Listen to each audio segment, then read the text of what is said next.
have you for the game at 12:30. In the NFL, the Eagles beat the Vikings last night 34-28 in Philly, despite Kirk Cousins having a very solid game, 31 completions, 364 passing yards, 4 tutties and no picks. Eagles wide receiver Devontae Smith had 4 receptions for 131 yards and a touchdown. Full slate of Week 2 coming this Sunday.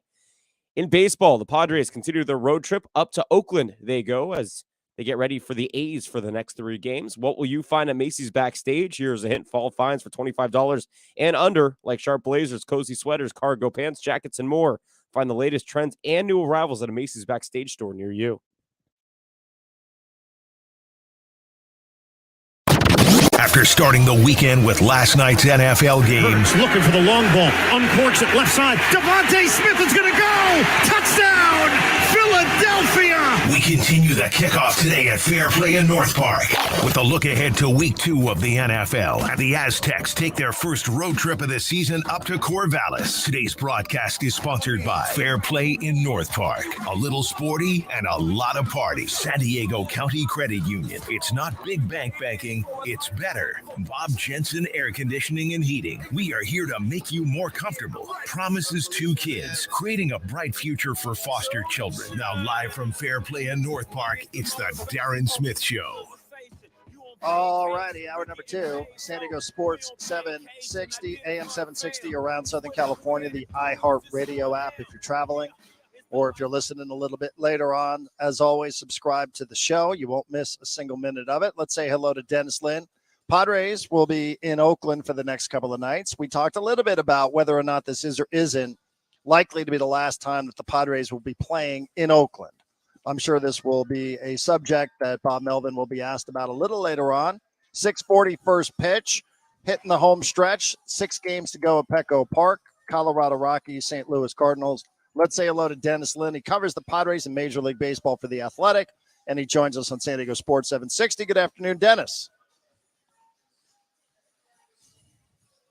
It's going well. We're in North Park. It's a little overcast, Dennis. Chicken sandwiches are flying. Got some sports on television. We're clean up after ourselves when we're leaving here.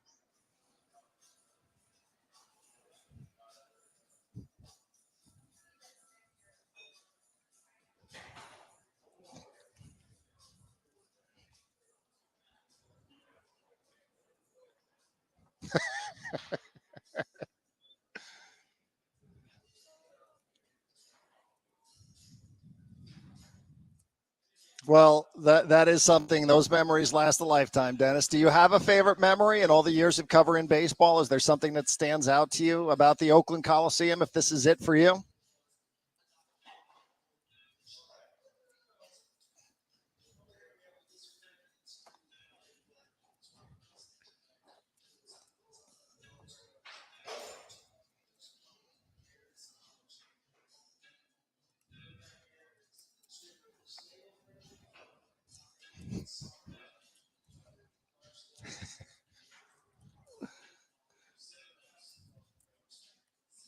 We'll see.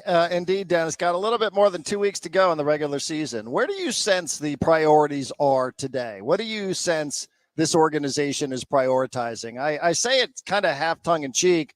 I think they're probably more focused on San Antonio and perhaps Fort Wayne than they are on the big leagues, but you're around it all the time. Well, what is the sense you get here with a couple of weeks to go, what the front office is all about, what ownership is all about, and leadership is all about?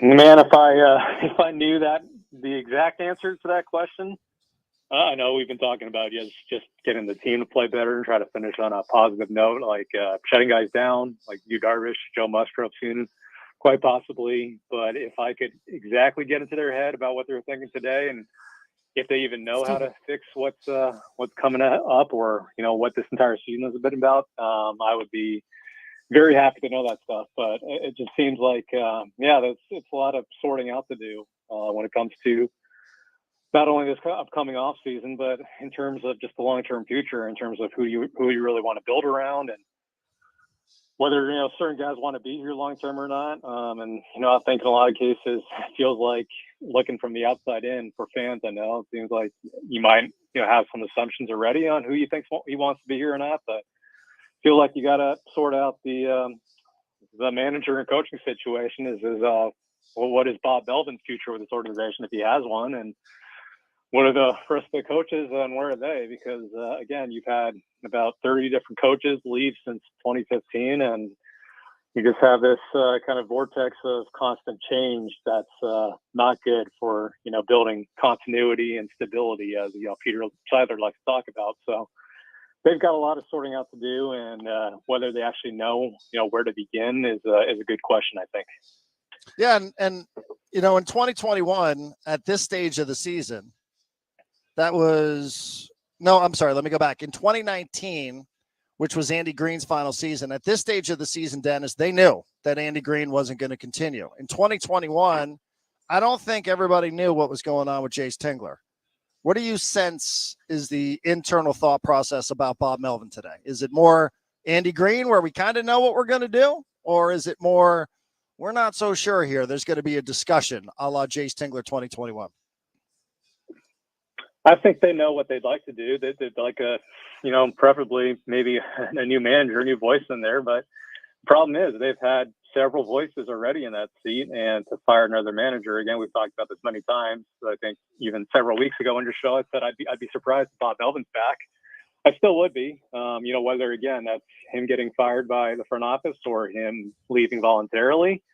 Just because things have gotten to this point where that's on the table, and then maybe has been on the table for some time now. But if they were to fire another manager and get to hire another manager to this front office, it would just be a very, very tough look for them, and that's something I think they're aware of, that they would have a lot of explaining to do. They're going to have a lot of explaining to do either way, but to fire another manager is not something that they're really, really keen to do, even if they do want Bob Melvin out. But that's kind of the place they've put themselves in, because they fired so many managers. And I'm talking about AJ Preller here because it has been his front office for the last 9 years.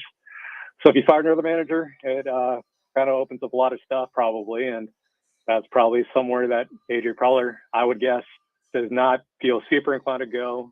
Maybe just wants to see if there might be some mutual parting in the ways after the season. But, again, that's a lot of mess that they have to sort out themselves. Right. And when you say it that way, Dennis, you say, hey, that's going to be, a tough look and there's going to be some explaining to do. I think that might mean different things to you and me in this business, maybe with the fan base, maybe they're not getting the renewals on season tickets. I don't know. I really don't. But when you're, running down the pros and cons of whatever major decision it is that you're going to make, I mean, how much do you think they really even care about that stuff, about it being a tough look, about it having to explain it? They'll just fumble their way through another press conference, won't they? I mean, do you think that stuff really matters to them? Yeah, that's a good point. Maybe it doesn't, but at the same time, they haven't been around much, or people like Preller and Seidler haven't really been out there, as everyone's noticed, explaining things this season. So it's just going to make their job of explaining things even harder if they do go down that road of firing another manager, as opposed to say, again, example, Bob Melvin maybe walking on his own, and they could say, okay, yeah, he walked on his own, and he's had enough of the managing thing, and now we just naturally have to bring someone else in because the seat is just naturally open. But to have to explain why you couldn't really make it work with a third consecutive manager after Buddy Black and Pat Murphy and that whole crew, and one of the most respected managers in the game, that's just kind of a different beast, I think, to tackle than saying, hey, okay, we're moving on from a first-time manager in Andy Green, who was maybe kind of a caretaker to lead us into through this rebuild and then into the next era, and then we're getting rid of Jace Tingler, who, by many accounts, when he took the job, was possibly AJ Preller's best friend in the industry, and that didn't work out either. But now you've got this veteran manager who's widely respected, who knows everybody in the business, and everybody knows him and kind of knows what he's about. And it's like, if you kind of went the opposite way of the last two managers that didn't work out, well, what makes anyone think that you're qualified or even keen enough to choose the right fit next time? Yeah, Melvin. You almost get the sense, Dennis, Melvin would be doing the organization, or at least certain people in the organization, he'd be doing them a huge favor if he just decided to go and pursue another job or walk away from this altogether, huh? I don't know. I don't want to go as far as to suggest that that's what what the general manager or president of baseball operations is rooting for, but I wouldn't rule it out either. Yeah, I wouldn't either. If there is eventually, again, we're talking about hypotheticals here, right? But if there is eventually like a mutual parting of the ways, then there are more questions there too. Whether that's actually what happened or that's what they're just terming it as. Like, did you want to fire Bob Melvin and you're kind of just framing it as a mutual parting of the ways, or what's really going on there? So yeah, they have a lot of whether they fumble their way through it or not, or they just hope everyone forgets after a time. It's going to be different than explaining, Jace Tingler or Andy Green being gone. Dennis Lynn of The Athletic joining us. We all know that the chairman of the Padres, Peter Seidler, midseason in Cincinnati, said to the Union Tribune, gave the most full-throated endorsement that anybody's ever seen or heard or read. Dennis, in your opinion, has there been any evidence to suggest that he is not of a similar mindset than he was when he spoke last about A.J. Preller? Has anything changed? Is there any behavior that anybody's noticed? Travel, scouting? Is there anything at all to suggest that maybe even anecdotal evidence that Peter might have had some slight change of heart about his GM? Well, anything at this point would, like you said, anecdotally and, mostly be speculation, because it's not like, again, Peter Seidler has been out there around the ballpark, making himself available. I suppose he'll probably do what he did in 2021, which is kind of make the rounds right after they fired Jace Tingler. So maybe right after the season, he'll have to say something and address the fan base and all these people who are wondering whether they should renew their season tickets if they haven't already decided that. But I would say indications are, I'd still be personally surprised if his mind has drastically changed much. I know at the time he said those things, maybe he was kind of counting on them getting back into the contention. Obviously, the opposite has happened. So you wonder what that means for his mindset and how he views his GM, who now has presided over two collapses, 2019, 2021, and just like one long, slow train wreck in 2023. But for him to go on the record and say those things that he did a couple months ago, as strongly as he did, that indicates, where his mind was at then. And a lot of people will say, he just has this, maybe not blind faith in AJ Preller, but he just has so much trust and belief in him that, it'd probably be a little bit of a surprise if he's changed his mind drastically in the last 2 months. But at the same time, it's a results-driven business, and this has been one of the biggest disasters in probably Major League history when you consider payroll and investment and just the stakes of what this season means for the Padres. So we'll have to wait and see. But Dennis, he's the president of baseball operations. What if there is a success, deep success in Fort Wayne and San Antonio this offseason in the minor leagues? That must mean something. Yeah, maybe it does. And maybe the fact that they have the number one farm system, according to Baseball America, a few years ago. And, they didn't really build like a very sustainable homegrown core. And they traded it away for some good players. But, now those players are aging. Some in the case of a guy like Yu Darvish, their future is kind of uncertain with injury and such. And they really haven't made the most of these past 3 years, which is really, a big window for them to do something. So, if you consider that kind of evidence, and you think that this GM is going to turn another, I guess, pretty good farm system into something sustainable finally, I guess go ahead and believe that. But it just hasn't been, I guess, proven that they can turn all this talent that they've cultivated in the minor league system into something kind of functional and sustainable at the big league level. Dennis, I always feel like it's a little tricky. I know at times, there are certain things that are said on what is perceived to be our radio competition, which is the flagship for the Padres. And I know asking you about something in the Union Tribune when you're working for The Athletic, I'm guessing there's a similar dynamic in play. I would presume that you read what it was that was written today about Manny Machado specifically, but also about a perceived leadership void in the Padre clubhouse all season long. I just wonder for you if there was a takeaway or if anything caught you by surprise, assuming, of course, that you read what was written earlier today. Well, yeah, I did read it, and I go back to 2021, just, first impressions. It's just that there was a leadership void. according to a lot of people in that clubhouse back then. And yeah, Eric Hosmer is around, and I think Eric Hosmer maybe gets a little more flack than he should as far as maybe not being the leader that the Padres thought he was going to be.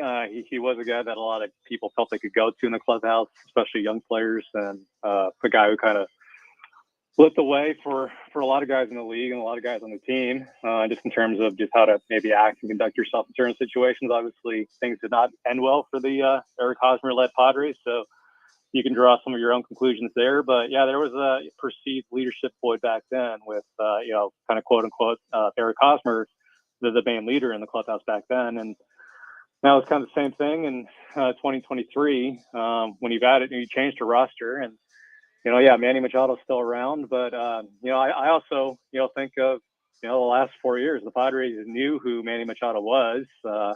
They knew he's not maybe naturally the most vocal leader, even though he's kind of grown into that here in San Diego, either by necessity or just feeling like he kind of has to because of his contract. But they knew who he was coming into 2023, and they still, Peter Seidler and AJ Preller, they extended him for 11 years. And I also would note that they went to the playoffs last year in large part because of him. I don't know if they would have made it without him because things were kind of tenuous there at the end, and he had an MVP caliber season, right? So I think it goes both ways. Yeah, maybe Manny Machado is kind of miscast if you ask a lot of people in terms of being like the vocal leader that they need, a guy who's out there every day, hustling to first base every single time. Although we've talked ad nauseum about why he doesn't feel like he should, because he just wants to preserve his body for the long run, and he's had 2 major knee surgeries earlier in his career. But I think if you're just going to pin everything on Manny Machado, I'm not sure if that's quite the road I would go down. I'm not saying the UT is doing that, but I think there are things going on above them that, need to be addressed as well, because, these are the people who knew who Manny Machado was, and yet they still, chose to put him in this position. So there's a lot that goes into the season. I don't think you can pin it on any one player. I think a lot of it has to go to what's going on above them as well. Yeah, absolutely. And I think that's really well said. And I don't know that was a takeaway for me, that this is, if anything, I thought there was a little bit of hedging going on in that piece with regards to Manny. But Dennis, to me, I mean, as we start to unpack everything that's happened this season, I do believe that Xander Bogaerts was being brought in here to lengthen the lineup for sure, right? Because he's a 2-time World Series champ as well. And that part of what you were doing and bringing in Xander Bogaerts or pursuing Trey Turner or pursuing Aaron Judge was attempting perhaps to change the tone, maybe a little bit. So maybe there's a little something to that, and maybe that ended up backfiring in a way that was hard to predict when you brought Xander Bogaerts in here for almost $300 million. Yeah, that just goes back to things always seem to be constantly changing at Padre land, except for, at the top with Peter Seidler and AJ Preller. You've changed a lot of managers, you've changed a lot of coaches. And yeah, Manny Machado's been here since 2019, but then you bring in a guy who, for $280 million, who's, kind of expected to lead in his own way. And then you've also got Fernando Tatis Jr. coming back, and Juan Soto, who's long been billed as kind of like a generational hitter, going through his first full season in San Diego, a year away from free agency. It's just like there's 4 guys in here. And, again, this is not something I'm saying is definitely the case, but things you wonder about after a season like this, and definitely things that have been talked about and asked about. But there's 4 guys, 4 big dogs in a clubhouse like that.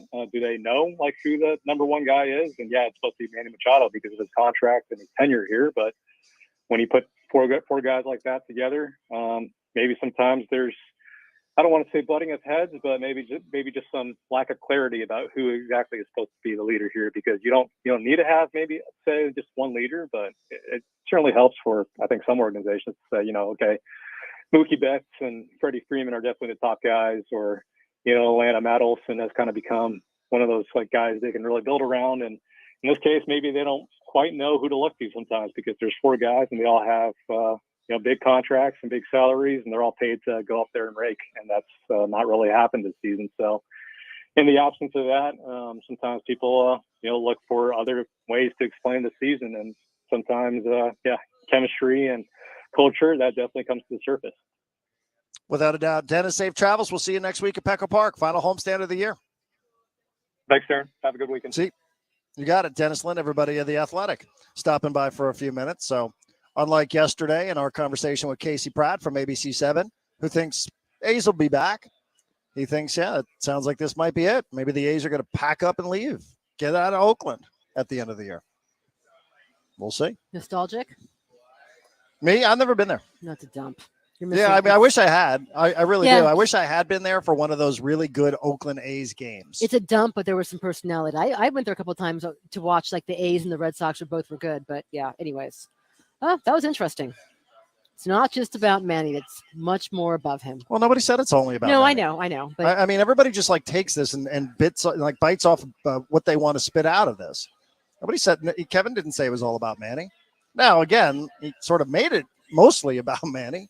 But, yeah, I mean, it's about a front office that probably wanted to do things differently. Mm-hmm. And then an owner who told you and told others he's my top priority. When the front office, I thought, was quite clear that they were willing to let Manny play out the contract as it was and take their chances. And if he walked, he walked. And then all of a sudden, wait a second, now you've become a made man here. And so, when you have a bit of a history or a reputation internally in the organization as somebody who's influential when it comes to managers, when it comes to coaches, when it comes to support personnel. Listen, it's more than just Andy Green and Jace Tingler around here. I'm going to be very vague with this because I don't want to put anybody in any sort of situation that's going to make them uncomfortable or put their jobs on the line. But Manny's been vocal about a lot of things behind the scenes, and it's inspired change in the organization. At times where a lot of people think we didn't have to do this, but we did it to make him happy. Mm-hmm. And that from coaching to managing to other people whose names you don't know and you probably wouldn't care about. But there have been lives changed because Manny felt a certain way about a certain thing that had been done a certain way around here. Like I said, I'm being very vague. But you've had some life-changing stuff going on behind the scenes here. And a lot of it is right back to Manny, making sure that Manny is happy, even at a time where it was a ridiculous waste of everybody's time and energy into why they were focusing on the thing that they were focusing on. Anyway. Do you expect anything changes moving forward? When you have I don't see a season like this, like Dennis has mentioned, one of the worst in baseball, nothing changes about how they do things and how much. What are you going to change? Everybody's got a 10-year contract. Can now. Manny change? Probably not. I think so. I do. I mean, I think Manny's changed a lot. Softened. I do. More reflective. I do think Manny's changed a lot, but I also think that at times he reverts, and it's. I've had people say this to me or who are around it. I'm like, is Manny like a rotten dude in the clubhouse? Because you all think right? On the text line and people in media think they know. Even people with access into the clubhouse. I'm telling you, you don't know. Marty doesn't know. I don't know. But I've asked people that spend a ton of time in there. I'm like, is he a bad guy? Like, he could be the best guy on the planet. He could be the best guy. But sometimes, boy, you just know it when he walks through the door, and it changes. It just changes the climate. Mm-hmm. And that's not the first time I've ever heard that about a player. Mm-hmm. We're friends with Phil Nevin. And like Phil had that reputation as a player. Yes. Now, he's managing. And I'm sure that Phil had the ability to learn a little bit about how he was perceived, because sometimes you don't see that. Maybe we'll see. I have no way of knowing how Manny's going to respond to this. But I also know he's signed for $350 for the next 10 years. And there's been a perception he's a made man here, and whatever Manny wants is what Manny's going to get. Mm-hmm. So, at some point you got to draw lines. Like you had to say, Manny, we can't have all these coaches around here just because you want them. Bobby Dickerson and Wayne Kirby. We can't have a bunch of babysitters around here. It's not working. The rest of the team hates them. So they made changes. So, But when the last thing that we know was the owner got involved personally with Manny Machado and got him signed, I don't know really, what can you do? Can you trade Xander Bogaerts? I don't think so. He's got one of the worst deals going in the sport, even though he's been hot lately. So it's hard. The last thing I'm going to ask before we hit this break, because I know AJ Preller has gotten the bulk of the blame for the roster construction and the season failures. Just what with Seidler making that ultimate decision, which he does because he writes the checks. I've said it before. I think it gives Preller job security. Yeah. Because when people go, wow, this is a nightmare. Oh my goodness, this organization. Well, AJ can turn around and can look at Peter and he could say, I already had the plan. But you did this. Mm. You know what I mean? Like, this wasn't my plan. This was your plan. Now I see Schaefer on Twitter saying, well, maybe he would have opted in. Maybe. But that was a bet they were willing to make. Okay. The front office I think they were willing to build it around Tatis, and Xander and Soto, with Xander playing the role of clubhouse voice. They got 5 really good years out of Manny Machado. There's nothing wrong with saying, hey, Manny, thanks. But, now all of a sudden it became a little bit about egos and it became about agents. I mean, I've been saying this all year. That's why I sound a bit frustrated with it all. It's like, you could have picked up any one of these shows when I was talking about egos, when I was talking about agents, when I was talking about, who represents who in that clubhouse and what does that have to do with the story? A lot. Back after this.